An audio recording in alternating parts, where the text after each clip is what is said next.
Hello guys, magandang araw sa inyo. Okay, so for today's video guys, tuturuan ko kayo kung paano gumawa ng mock-up. Okay, so ito yung video natin tungkol to dun sa ating ginawang Christmas paper bag. Okay, so kahit anong paper bag man yan, pwede nyong gamitin dito sa mock-up na gagawin natin. Okay, para magkaroon kayo ng idea kung paano at saan pwede gumawa ng mock-up. Okay, so umpisa natin yan. Let's go!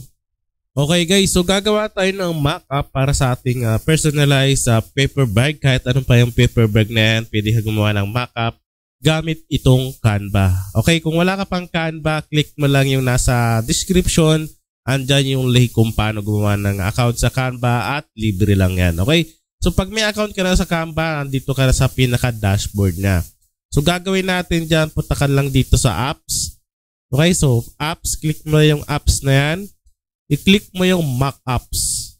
Okay? So yung mock-ups, punta ka dito sa packaging. Kasi ang dami niyan guys. Ang daming pwedeng gamitin na mock-up dito. Okay? So ang gagawin natin, punta ka lang sa packaging. Kasi related sa packaging yung paper bag. Okay? So meron tayong ditong bags and boxes. So yan ang i-click natin. Kasi yan yung related dyan. Ayan. So ito dito lalabas lahat yan guys. Ayan. So meron ditong paper bag na naka-pro. Magagamit mo lang itong pang mock-up na to pag pro account ka. Okay? So meron naman dito mga free lang para sa free account. Tulad nito, free lang ito.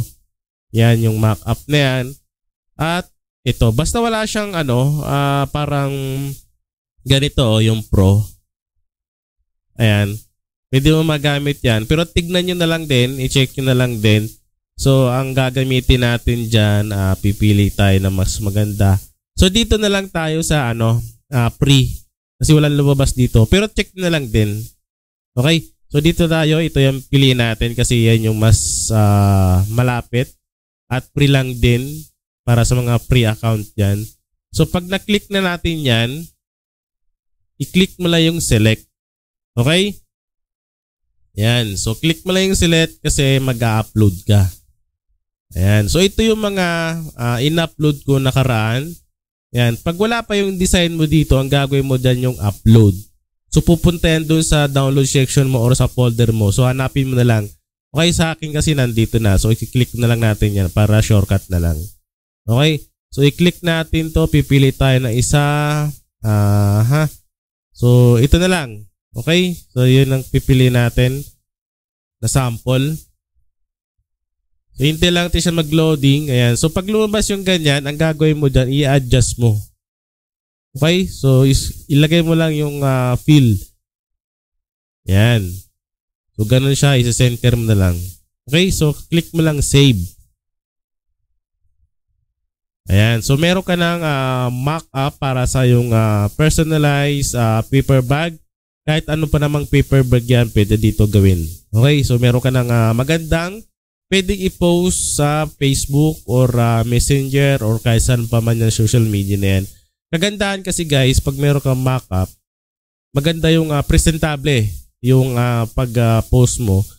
Kung hihingi man sila ng actual na photo, ayun, pwede mo siyang, pwede ka mag-send sa kanya through Messenger. Yan, pero ganito ang way kasi mas maganda dahil makapag-post ka ng presentable. Okay?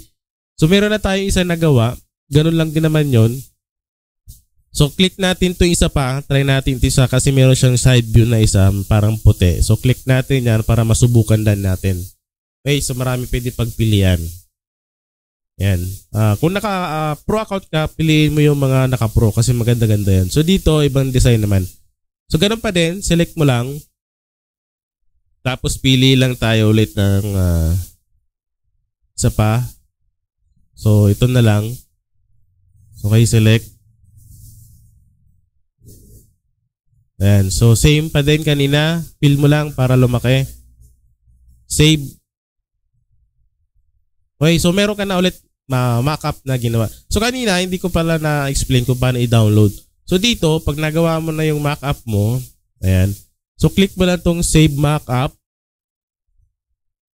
Ayan. So save mo lang siya. Hintay mo lang siya mag-loading kasi depende sa internet mo or sa Canva kung marami siguro gumagamit kaya matagal mag-loading. Or sa laki ng image na ginagamit mo. Okay, so dito, meron kang use in the design. Kung baga gagawin mo siya, gagawin mo pa siya ng design sa isang pinaka-blank na blanco. Pero dito, meron naman rekta download na lang. So gagawin mo dyan, click mo na lang, download.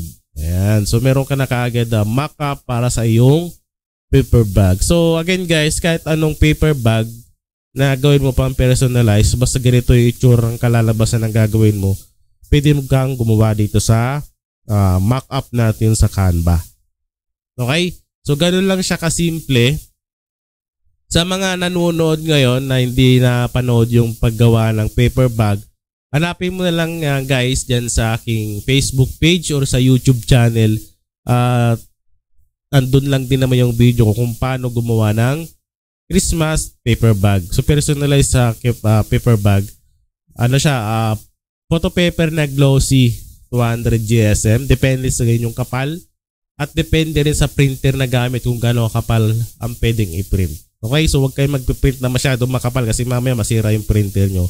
Alamin mo muna kung ano yung pinaka-max nakapal na pwedeng i-print sa printer mo. Okay? Yun lang yung advice ko dyan na huwag ka magpiprint ng basta-basta malalaki na makakapal sa yung printer kasi masisira yan. Okay? So ito yung video natin guys kung paano gumawa ng mock-up sa ating paper bag. Nga pala guys, kung kaumpisa mo pa lang sa printing business or meron ka ng printing business, meron akong starter business package. Okay? So dito guys, meron tayong maraming design na pwede mo i-download. Unlimited download to guys. Okay? So meron tayong calendar na Year of the Dragon, t-shirt design, sticker, ready to print, sticker collection, sports jersey sublimation, spoof brand design, snowman mug, part 2, rush ID with formal. So meron tayong pop art t-shirt design, pack anime t-shirt design, One Piece, mug collections. Dito guys sa mug collection, andito lahat ng mga 3D design, Bible verse, 3D Christmas, 3D Halloween, 3D Santa Claus. So andyan lahat yan. Meron din tayong script, Victor collection, floral alphabet, monogram mug design, Dragon calendar, doodle collection mug design. So ang dami niyan guys. Sa halagang $299 lang per month, madadownload mo na to. At yung mga Canva template natin na ginagawa natin. Okay? So, $299 to guys. $299 lang. Okay? Sa isang buwan. Yan. Sa isang buwan, sigurado nung madadownload mo naman ito. Pwede ka mag-renew another 1 month kung gusto mo pang continuous makareceive ng mga Canva template natin at mga new updated na design dito sa Google file natin. Okay? So, message lang guys sa mga gusto mag-avail.